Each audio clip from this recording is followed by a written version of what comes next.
Subversion is the term, if you look in a dictionary or criminal code to that matter, usually is explained as a part of activity to destroy things like religion, government, system, political, economical system of a country.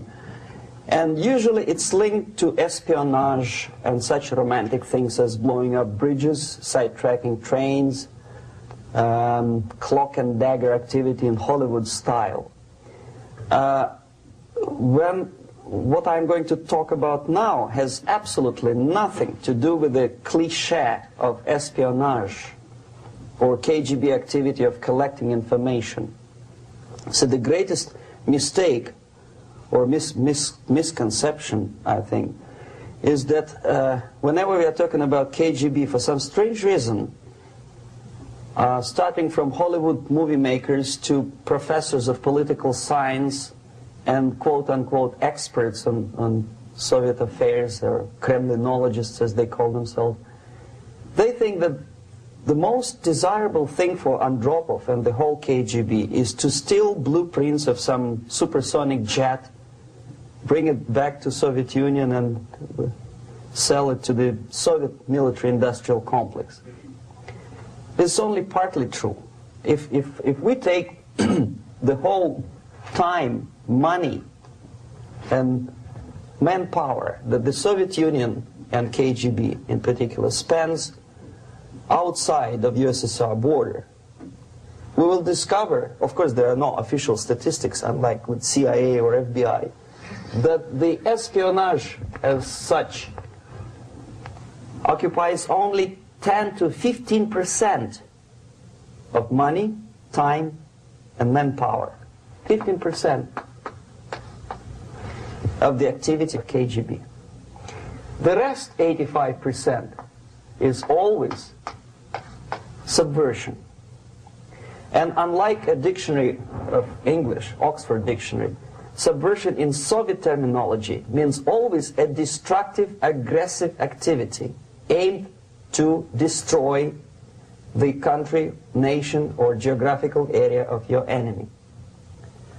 So there's no romantics in there, absolutely. No blowing up bridges, no microfilms in Coca-Cola cans, nothing of that sort. No James Bond nonsense. It's most of this activity is overt, legitimate, and easily observable if you give yourself time and trouble to observe it. But according to the law and law enforcement systems of the Western civilization, it's not a crime. Exactly because of misconception, manipulation of terms. We think that subverter is a person who is going to blow up our beautiful bridges. No. Subverter is a student who comes for exchange, a diplomat, an actor, an artist, a journalist like myself was 10 years ago. Now, subversion is an activity which is a two-way traffic. You cannot subvert an enemy which doesn't want to be subverted.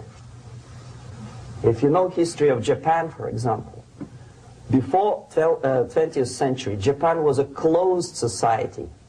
The moment a foreign boat comes to the shores of Japan, the Imperial Japanese Army politely tells them to get lost.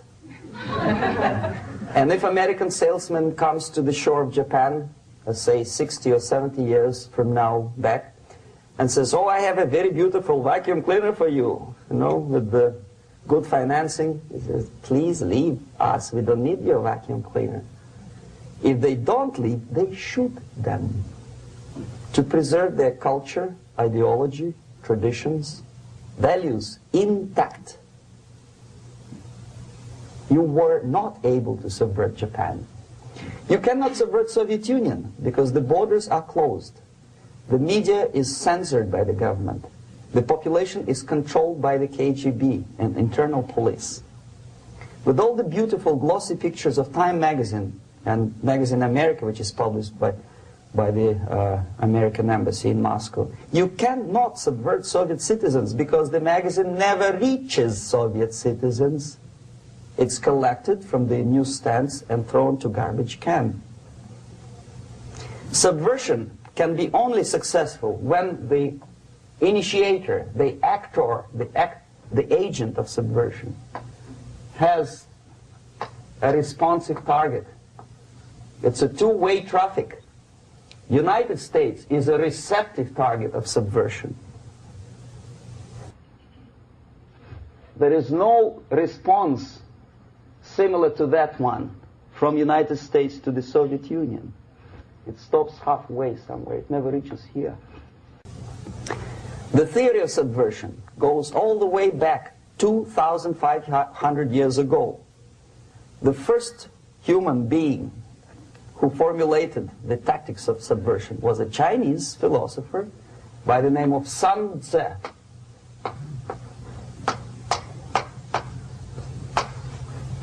2,500 years BC. He was an advisor for several imperial courts in ancient China. And he said, after long meditation, that to implement state policy in a warlike manner, it's the most counterproductive, barbaric, and inefficient to fight on a battlefield. You know that war is continuation of state policy, right? So if you want successfully to implement your state policy and you start fighting, this is the most idiotic way to do it. The highest art of warfare is not to fight at all, but to subvert anything of value in the country of your enemy, until such time that the perception of reality of your enemy is screwed up to such an extent that he does not perceive you as an enemy, and that your system, your civilization, and your ambitions look to your enemy as an alternative, if not desirable, then at least feasible. Better red than dead. That's the ultimate purpose, the final stage of subversion, after which you can simply take your enemy without a single shot being fired, if the subversion is successful. This is basically what subversion is. As you see, not a single mentioning of blowing up bridges. Of course, Sun Tzu didn't know about blowing up bridges. Maybe there were not that many bridges at that time. But the basics of subversion is being taught to every student of KGB school in USSR and to officers of military academies. I'm not sure if the same author is included in the list of reading for American officers, to say nothing about ordinary students of political science. I had difficulty to find the translation of Sun Tzu in the library of a university in Toronto and later on here in Los Angeles. But it's a book which is not available. It is forced to every student in USSR. Every student who is taught to be dealing further in his future career with foreigners. What subversion is? Basically, it consists of 4 periods, time-wise. If we start from here and go this way, time, right? This is the beginning point. The first stage of subversion is the process which is called, basically, demoralization. It says for itself what it is.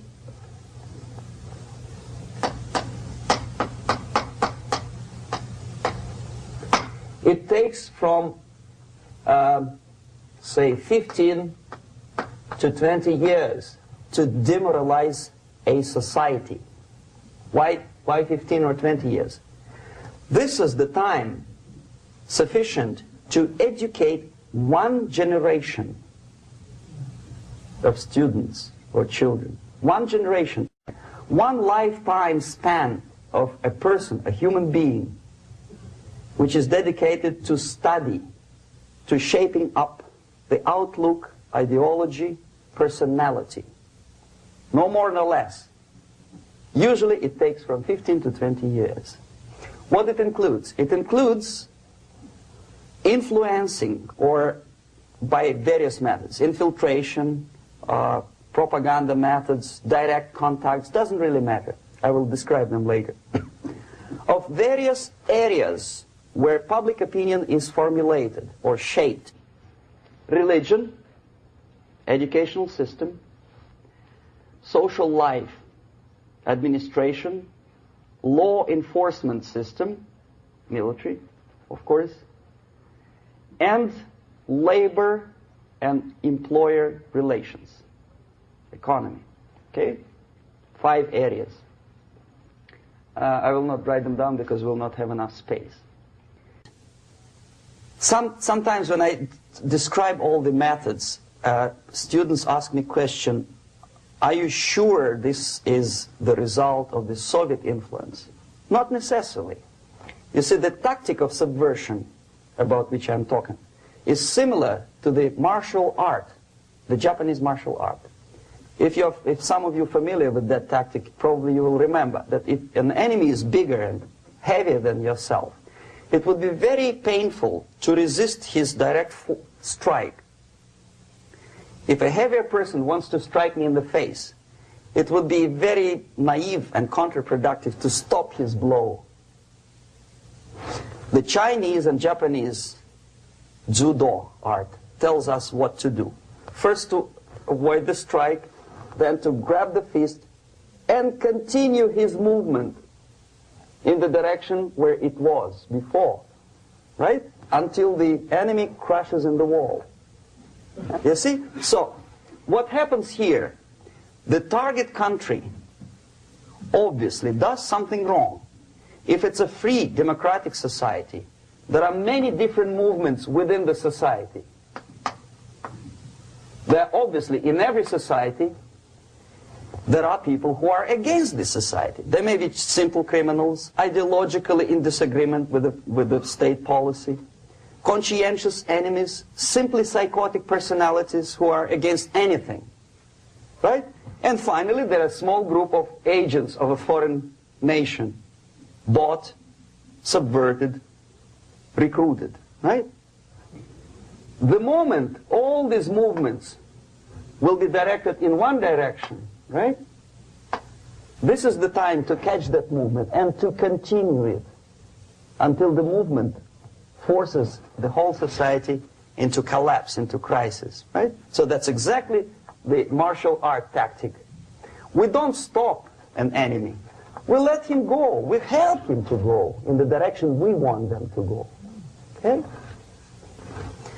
So, on the stage of demoralization, obviously there are tendencies in each society, in each country, which are going to opposite direction from the basic moral values and principles. To take advantage of these movements, to capitalize on them, is the main purpose of the originator of subversion.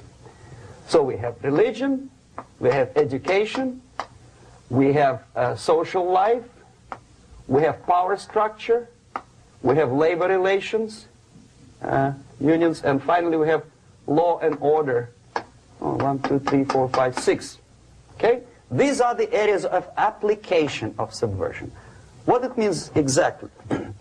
In case of religion, destroy it, ridicule it, replace it with various sects, cults, which bring people's attention, faith, whether it is naive, primitive, doesn't really matter.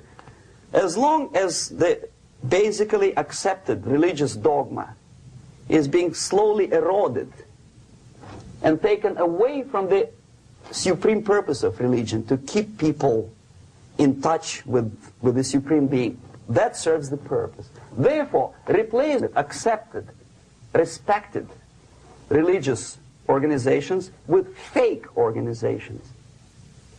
Distract people's attention from the real faith and attract them to various different faiths. Education. Distract them from learning something which is constructive, pragmatic, efficient.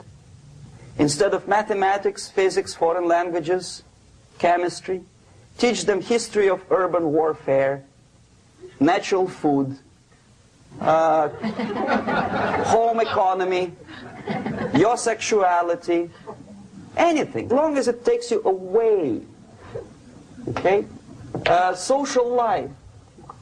Replace traditionally established institutions and organizations with fake organizations. Take away the initiative from people. Take away the responsibility from naturally established links between individuals, group of individuals, and society at large, and replace them with artificially, bureaucratically controlled bodies. Instead of social life and friendship between neighbors, establish social workers institutions. People who are on payroll of whom? Society? No. Bureaucracy. The main concern of social workers is not your family, not you, not social relations between groups of people. The main concern is to get the paycheck from the government.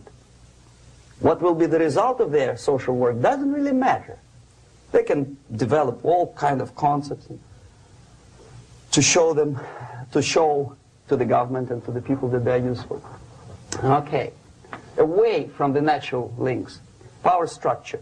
Okay, the natural bodies of administration, which are traditionally either elected by people at large or appointed by elected leaders of society, are being actively substituted by artificial bodies. The bodies of people, groups of people, whom nobody elected. Never. As a matter of fact, most of the people don't like them at all, and yet they exist. One of such group is media. Who elected them? How come they have so much power? Almost monopolistic power on your mind. They can rape your mind. But who elected them? How come they have a nerve to decide what is good and what is bad for the elected by you, president, and his administration? Who the hell are they? Spiro Agnew, who was hated by the liberal left, called them a bunch of enfeebled snobs. And that's exactly what they are. They think they know. They don't. The level of mediocrity.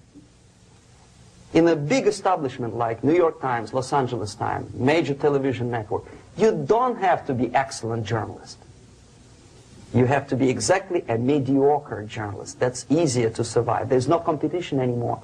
You have your good, nice income, $100,000 a year. That's it. Whether you are better or worse doesn't really matter anymore. As soon as you're smiling to the camera and do your job. That's it. No more competition. Power structure slowly is eroded by the bodies and groups of people who do not have neither qualification nor the will of people to keep them in power, and yet they do have power. Okay. Together with that, there is another process. Law enforcement, law and order organization and structure is being eroded. For the last 20, 25 years, if you see old movies and new movies, you can see that in new movies, a policeman, an officer of the United States Army looks dumb, angry, psychotic, paranoid. A criminal looks nice, kind of, well, he smokes hash and shoots the whatever drug, but basically he's a nice human being. He's creative. And he's unproductive only because society oppresses him. Whereby a general of Pentagon is always, by definition, a war maniac. A policeman is a pig, rude policeman. He abuses his power. You know? A generalization like that. The hatred, the mistrust to the people who are supposed to protect you and enforce law and order. Moral relativity. The Angelo Buono process lasted 2 years in Los Angeles. And yet there are still some lawyers who say, look, he's a nice character, as a matter of fact. There was some witness who said, also a criminal, who said, well, he's a nice guy. I asked him one day to burn a house of my enemy, and he wouldn't do it. Nice fella. Erosion. A slow substitution of basic moral principles, whereby a criminal is not a criminal, actually. He's a defendant. Even if his guilt is proven, there is still a doubt. to kill or not to kill, to be or not to be. Thou shalt not kill, yes. But this line may not necessarily be applicable to a murderer. Thou shalt not murder. That should be the presumption, not that thou shalt not kill. Okay, labor relations.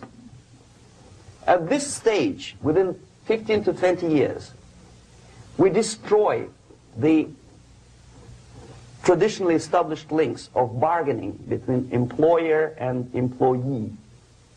The classical Marxist-Leninist theory of natural exchange of goods.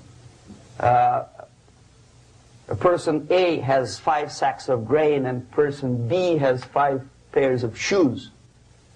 And the natural exchange without money is when they bargain between each other. And only with the introduction of the third force, C, an entirely third foreign stranger who says, no, don't give him 5 sacks of grain, give it to me, and you give me your 5 pairs of shoes, and I will distribute it accordingly, so that the economy will go. This is the death of natural exchange, and death of natural bargaining. Well, trade unions were established 100 years ago. The objective was to improve working conditions and to protect the rights of workers from those employers who were abusing their right because they had more money. Objectively, at that time, initially, the trade union movement did work.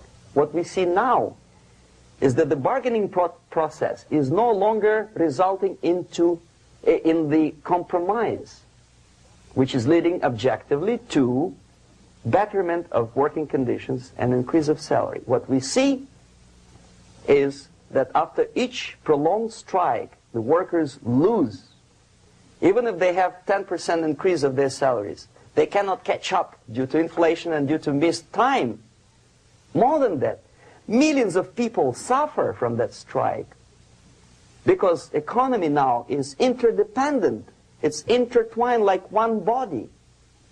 If previously steel workers, say 100 years ago, could strike and nobody would suffer, now it's impossible anymore. If a garbage collector strikes today, the rest of the multi-million city is stinking. I mean, there's no more service. In Quebec, for example, we had the electricians who were on strike in the middle of winter. You can freeze your bottom, and they still were on strike. Did they catch up with the salary? No, they lost. Who benefited? The leaders of trade unions. What is the motivation for strike?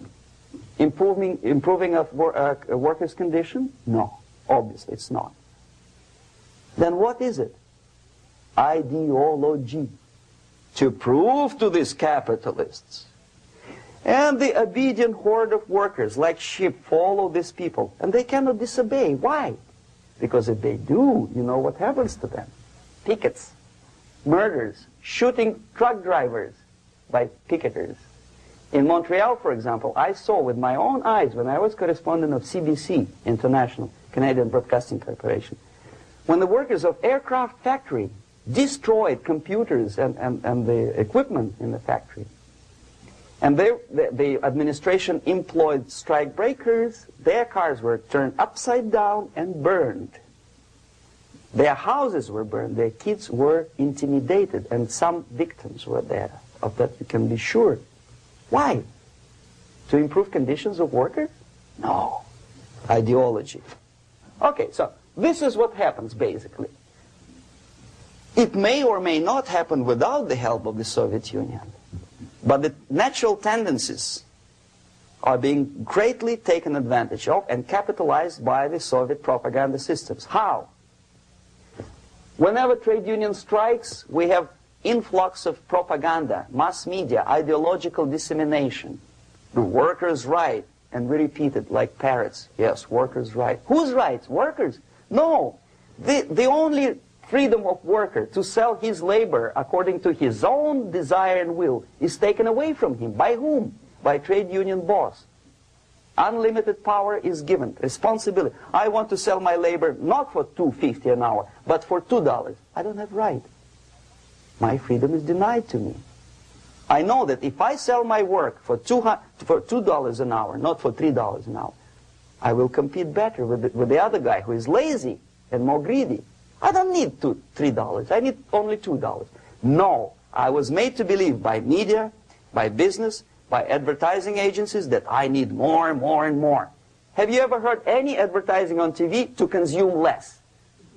No. No way. Whether you need a six-cylinder car or not, you have to buy it. And hurry up. When I was driving here, on the local radio station, an excited announcer said, "You hurry up, rush and save, save, save. There is a pantyhose sale." Save by buying more. See? Of course. It would be too naive to expect that KGB makes that advertising agency to do such a crazy commercial. No, of course not. But what we did when I was working for Novosti Press, we would snow plow editorial offices, student organizations, religious groups with literature of class struggle.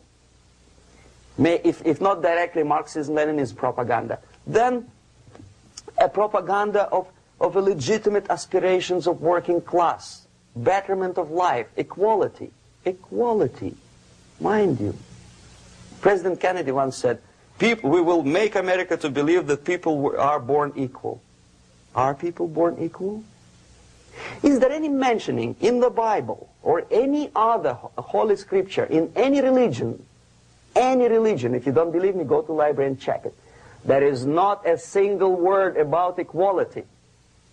Just the opposite. By your deeds, God will judge you. What you do is important. The merit of your personality. You cannot legislate equality. If you want to be equal, you have to be equal. You have to deserve it. And yet we build our society on the principle of equality. We say people are equal. We know it is false. It's a lie. Some people are tall and stupid. Others are short, bold, and clever.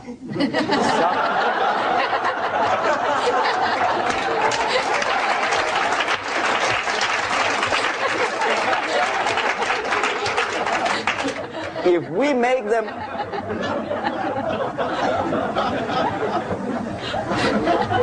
make them equal by force, if we put the principle of equality in the basis of our socio-political structure, it's the same thing as building a house on sand. Sooner or later it will collapse, and that's exactly what happens. And we, as Soviet propaganda makers, are trying to push you in the direction which you go yourself. Equality, yes, equality. People are equal. Land of equal opportunities. Is it true or not? Think about it. Equal opportunities. Should there be equal opportunities? For me and for a lazy bastard who comes here from some other country and immediately registers as a welfare recipient benefits? I never received a single dollar. No, sorry, I did receive once. But I never applied for welfare. For the 13 years, I took any job. Security guard, journalist, taxi driver, anything. Well, I was restless, but some people don't like it. They immediately. So why should we have equal opportunities? Why? The equal opportunity to excel. Equal opportunity in equal circumstances, yes, but we know people are different. To excel, yes, provided we reach the same level of excellency, perfection, which is hypothetical, distant future. Yes, maybe. But we know perfectly well that even with the best intentions, people could not be equal. Why should we have equality in the, say, legal system?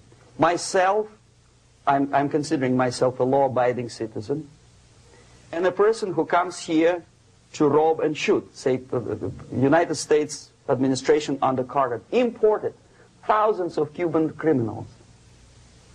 They were non-criminals, yet they were accepted. Do you think it's fair if myself and my wife from Philippines, who work like horse as a lab technician in a hospital should have the same rights as a criminal from Cuba? Why? And yet we repeat as parrots, equality, equality, equality. And the Soviet propaganda system helps us to believe that equality is something which is desirable. Democracy, as it was established by fathers of this country, of this system in the last century, is not equality.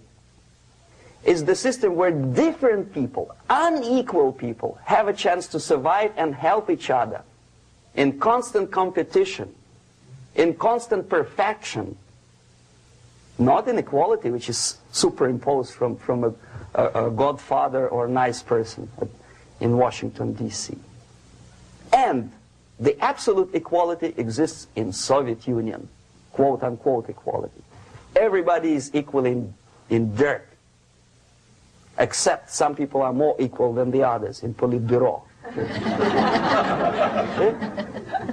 So, the moment you bring a country to the point of almost total demoralization, when nothing works anymore, when you are not sure whether it is right or wrong, good and bad, but there's no division between evil and good, when even the leaders of church sometimes say, well, violence for the sake of justice, especially social justice, is justified in countries like Nicaragua, El Salvador, well, maybe Rhodesia, and we listen to them and say, yeah, probably it's true. Is it true? No, it is not true. Violence is not justified, especially for the sake of quote-unquote social justice introduced by Marxist-Leninists, that is my former colleagues from Novosti Press Agency. Okay, so we reached that point.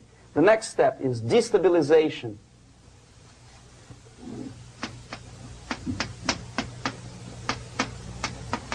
Again, this word says for itself what it is. To destabilize all the relations, all the accepted institutions and organizations in a country of your enemy.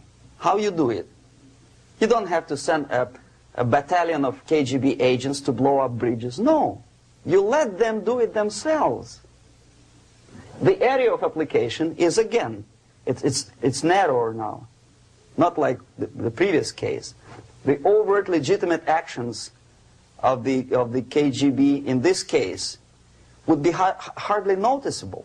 There is no crime if a professor who recently went to USSR introduces a course of Marxism-Leninism in a Californian college, for example. Nobody is going to come to his doorstep and say, okay, mister, come, you are under arrest. No, it's not a crime. It's not even considered a moral crime against your country.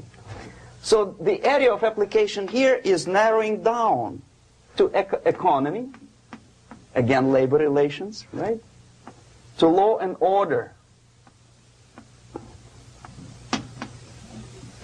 plus military. And economy, law and order. Yes, and again the media, but wider scope, little bit different. I'll explain it later. Okay, basically 3 areas. Economy. The radicalization of bargaining process. If on that stage we still could achieve, theoretically, some positive compromise between the negotiating sides with say, arbitrary, introduction of arbitrary judges, a third side, objectively judging the demands of both sides. Here it's radicalization. On the stage of destabilization, we cannot come to compromise even within a family. The husband and wife couldn't figure out which is better. Husband wants his kids to eat at the table, and wife wants a child to roam around the room and drop food all over the floor. They cannot come to compromise unless they start a fight. It's impossible to reach a compromise, constructive compromise, between neighbors. Some people say, I don't like you to watering your lawn at that time because exactly at that time I'm walking my dog and he's getting nervous. He cannot pass his bowels, you know. So they cannot compromise. They go to a civil court or something like that. Radicalization of human relations. No more compromise. Fight, fight, fight. The normal, traditionally accepted relations are destabilized. The relations between teachers and students in schools and colleges. Fight. The relations between, in economical sphere, between laborers and employers are further radicalized. No more acceptance of the legitimacy of demands of workers. Unlike Japanese, with the theory Z, if you ever heard about it, where the workers are involved in decision-making process, therefore they don't have moral incentive to fight their bosses. In the United States, it's just the opposite. The harder is the fight, the better. The more heroic they look. When the Greyhound network was on strike recently, the correspondents of local TV networks all over the United States were approaching these strikers, and they say, oh yes, we are doing something nice. They look like heroes, and they were proud. There was some family, the husband was a bus driver. Now they decided in a protest against the bosses to camp somewhere in the forest. And they were presented to the audience as a heroic, nice people. You see? The violent clashes between passengers, picketers, and the strikers are presented as something normal. 10, 15, 20 years ago, we would be angry, say, why so much hatred? Today we are not. We say, well, commonplace. Radicalization, militarization sometimes. As I explained on that stage, I took a step a little bit further. Shooting people.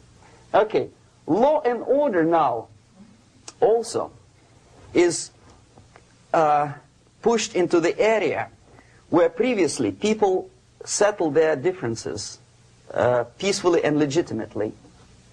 Now we are getting with this court cases in the smallest irrelevant cases. We cannot solve our problems anymore. The society at large becomes more and more antagonistic between individuals, between groups of individuals, and the society at large. The media puts himself in the opposition to the society in general, at large. Separate, alienated. Okay? On that stage, you remember I was talking a couple of hours ago about the sleepers. That's when the students from, say, United States, if they are trained in Lumumba University, or developing nations, that's the students I was dealing with, are being sent back from the Soviet Union here.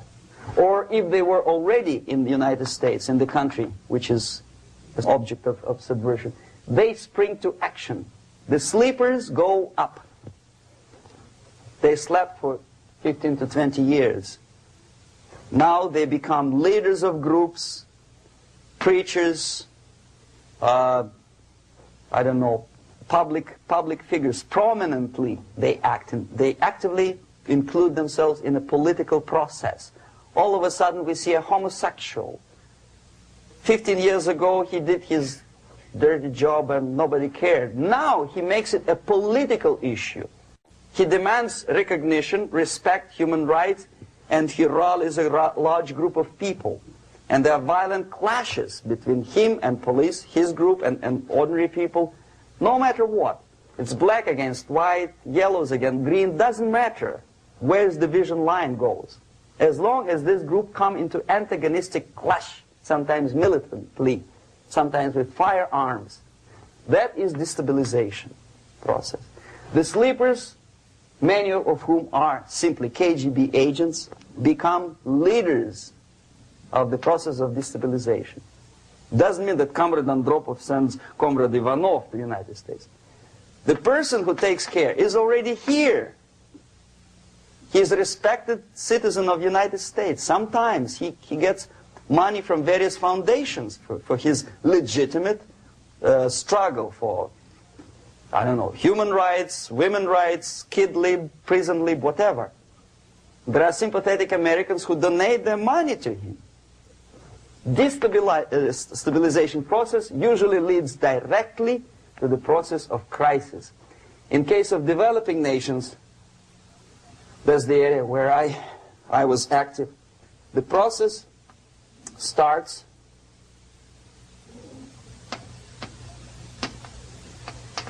when the legitimate bodies of power, the social structure collapse. It cannot function anymore.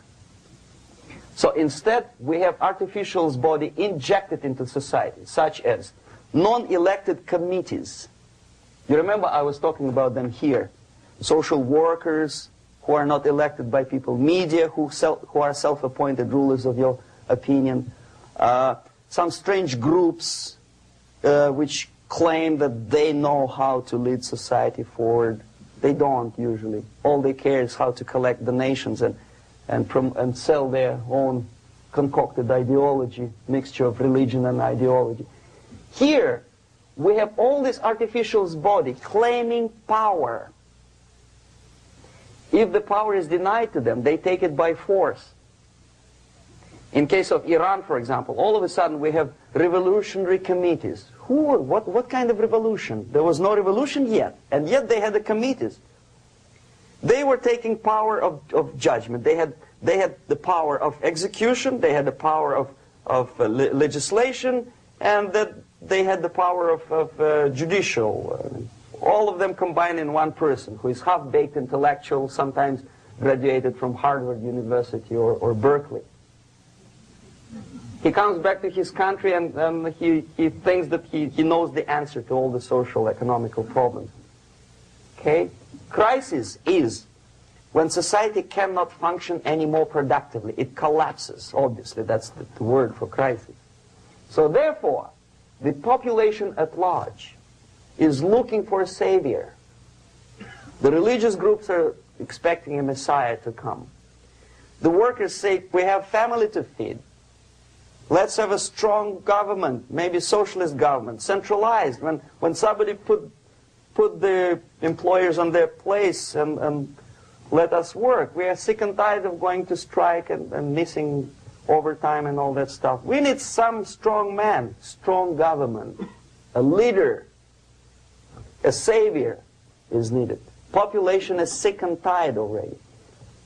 And here we are. We have a savior. Either a foreign nation comes in, or the local group of leftists, Marxists, no matter what they call themselves, Sandinista, a reverend or some sort, Bishop Muzureva, like in Zimbabwe, doesn't matter. A savior comes and says, I will lead you. So we have two alternatives here. Civil war and invasion. Okay? See how it goes? Civil war, we know what it is. Lebanon is the best example. The civil war, which was artificially implanted in Lebanon by injection of force of PLO, Palestinian Liberation Organization. Invasion we had in many other countries like Afghanistan, name any East European country, it was invaded by the Soviet army. But the result is the same. The next stage is normalization. Normalization is a very ironic word, of course. It is borrowed from 1968 situation in Czechoslovakia, when the Soviet propaganda and after them New York Times declared the country is normalized. The tanks moved into Prague, so there is no more Prague Spring, there is no more violence. Normalization. At that stage, the self-appointed rulers of the society don't need any revolution anymore. They don't need any radicalism anymore. So this is the reverse from destabilization. Basically, it is stabilizing the country by force. So all these sleepers and activists and social workers and liberals and homosexuals and professors and Marxists and Leninists are being eliminated. physically sometimes. They've done their job already. Okay? They are not needed anymore. The new rulers need stability to exploit the nation, to exploit the country, to take advantages of the victory. Okay? So no more revolutionaries, please. And that's exactly what happens in a number of countries. You remember Bangladesh? This is the crisis in which I was instrumental. First they had Mujibur Rahman. In 1971, he was the leader of People's Party, Awami League, with mustache like Stalin. He was in Russia many times. In 5 years, he was shot by his former colleagues, Marxists.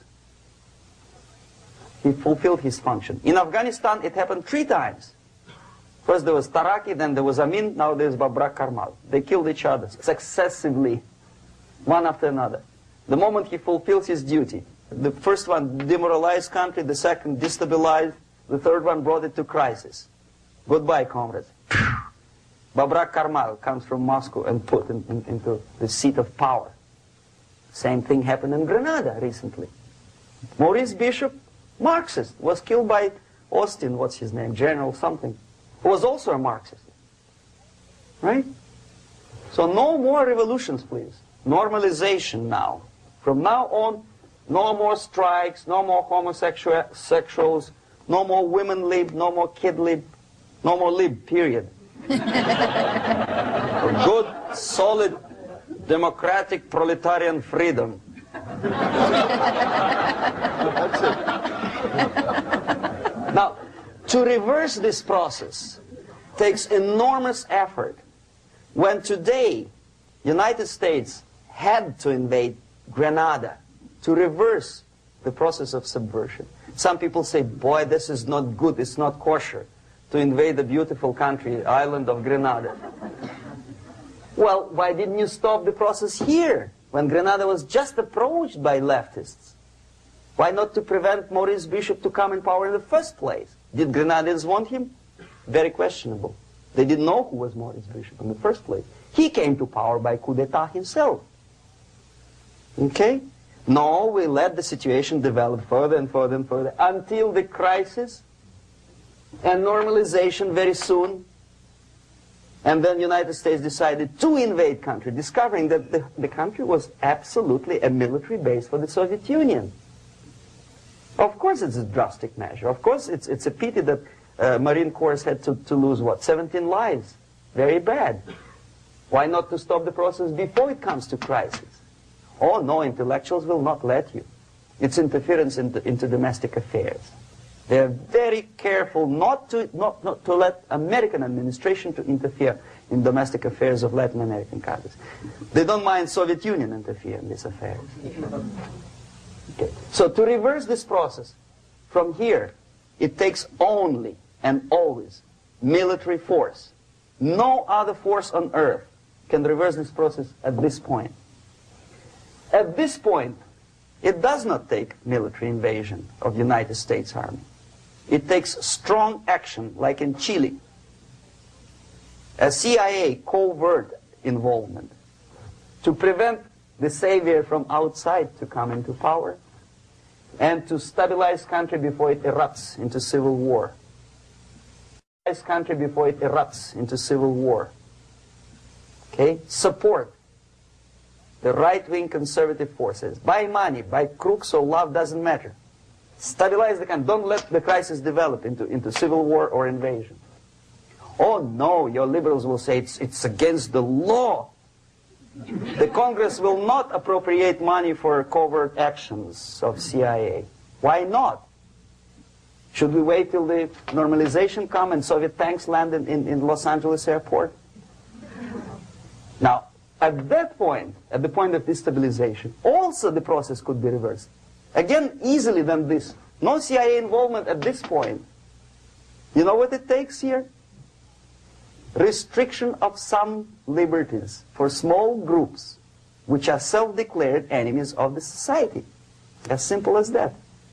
Oh no, the media and liberals will tell you this is against the American Constitution. How can we, by force, deny the civil rights to criminals, for example? It's not good.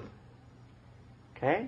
So we allow them to, okay, if you allow the criminals to have civil rights, go on and bring the country to the crisis.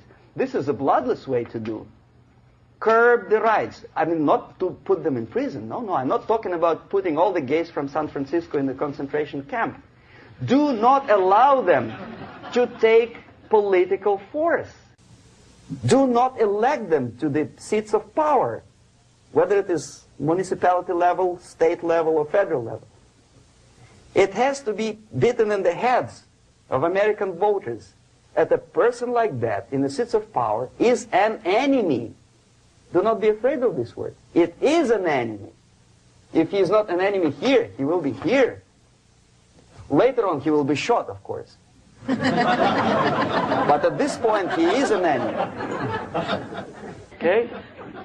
You are doing great service by denying him a right to capitalize on his own crazy ideas and become a powerful man, a man who uses the seat of power. Restriction of certain freedoms and permissiveness at that point would prevent sliding into crisis and probably will return the process of destabilization. To curb unlimited power, monopolistic power of trade unions, here, at that point, would save economy from collapsing. To introduce a law to stop private companies of raping public opinion's mind in the direction of consumerism. No company must have a right to force you into buying more unless you want it. There must be a law. You want to advertise your car? Okay. But not a single mentioning of buying it now and saving money. It must be against the law to force people to consume more. Self-restraint. Previously, before this process started, the self-restraint was a business of church, religion. Because our preachers, the fathers of church, would tell us, material values are good, but it's not the prime function of human being. Because you have to live with something. Obviously, the design for our life is not to consume more deodorants. There must be something greater. If such a complicated instrument as human body was created, obviously there must be some higher purpose for that. And it's very easy to avoid destabilization by denying the greedy companies one little freedom, one little liberty, forcing you into turning yourself into processors of unwanted products and goods. They turn you into machines, like the worm who there's inlet and outlet. So, and how long an average appliance lasts these days? Less than a year. Why? Where's workmanship? Oh, we want you to buy more. Okay. Destabilization process could be easily overcome if, as I say, the society, by its own will or after persuasion by the leaders, will come to the idea of self-restraint. It's so hard we want to consume more, but you have to. Unless you will come to this stage, when, as we say in Russia, if Sahara Desert ever becomes a communist state, there will be shortage of sand. So you have to curb your... You have to curb your expectations at this point before it's too late. But no, we don't want to do it. Demoralization process. Again, it's the easiest thing to reverse. First of all, by restricting import of propaganda. The easiest thing to do. Unlimited, unrestrained import of Soviet literature, Soviet journalists. Giving Soviet propaganda and ideological agitators equal time on American TV network. It has to be stopped. And it's easy. They won't be offended, mind you. As a matter of fact, they will respect America more. But when my former colleague Vladimir Posner appears on Nightline, and Ted Koppel asks him, well, Vladimir, what do you think about this? And what can he think? He is an instrument of propaganda. He thinks what Comrade Andropov tells him to think. He's just a nice, articulate mouthpiece of the Soviet subversion system. And Ted Koppel makes you believe that my friend Vladimir Posner thinks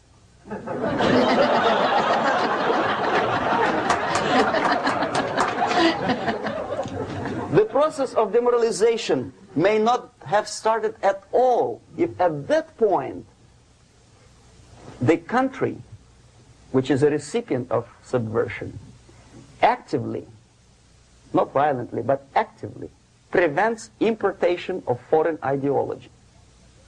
I don't want America to follow the pattern of ancient Japan. You don't have to shoot every foreigner when it approaches the sacred borders of the United States. But when he offers you a junk in the disguise of very shiny something, you have to tell him, no, we have our own junk.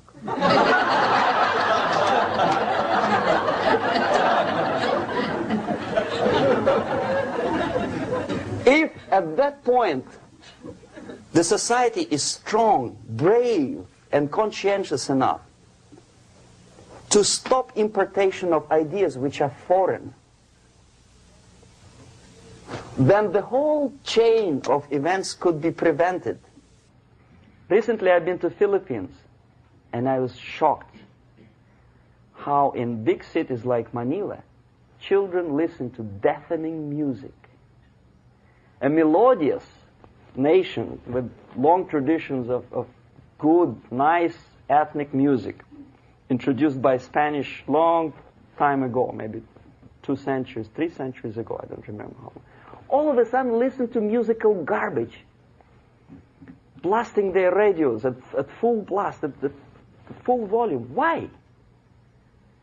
In India, I spent many years watching the reactions of Indians walking out of movie theaters after seeing Hollywood production. They couldn't figure out why Americans are so wasteful. They smash their cars, their shiny cars, every 5 minutes. How come they shoot each other for $500,000? Is it true that they're so obsessed with sex?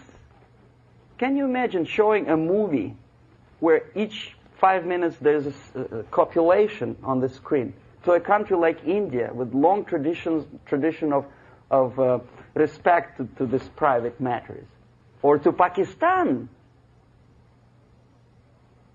And United States expect these people to respect you? No way.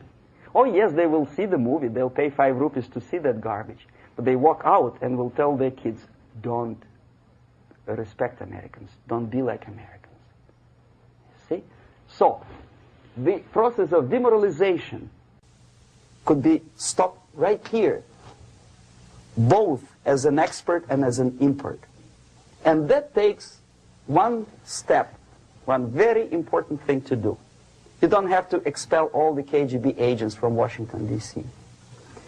The most difficult and at the same time the simplest answer to the subversion is to start it here and even before, by bringing back the society to religion, something that you cannot touch and eat and put on yourself, but something that rules society and makes it move and preserve it.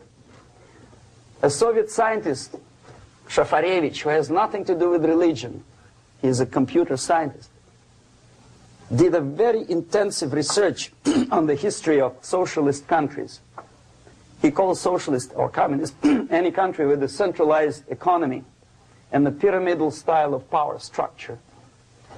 And he discovered, actually he didn't discover it, he just brought to attention of his readers, that civilizations like Mohenjo-Daro in the river Indus area, like Egypt, like Maya, Incas, like Babylonian culture, collapsed and disappeared from the surface of Earth. The moment they lost religion, As simple as that. They disintegrated. Nobody remembers about them anymore. Well, distantly. So, the ideas are moving society and keeping mankind as a society of human beings, intelligent, moral agents of God.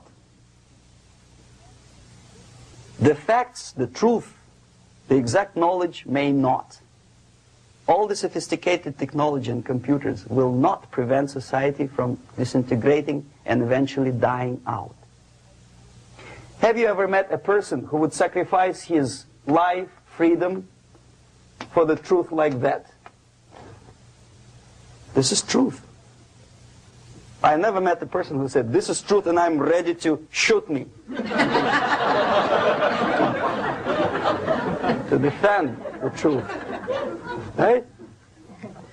But millions sacrifice their life, freedom, comfort, everything for things like God, like Jesus Christ.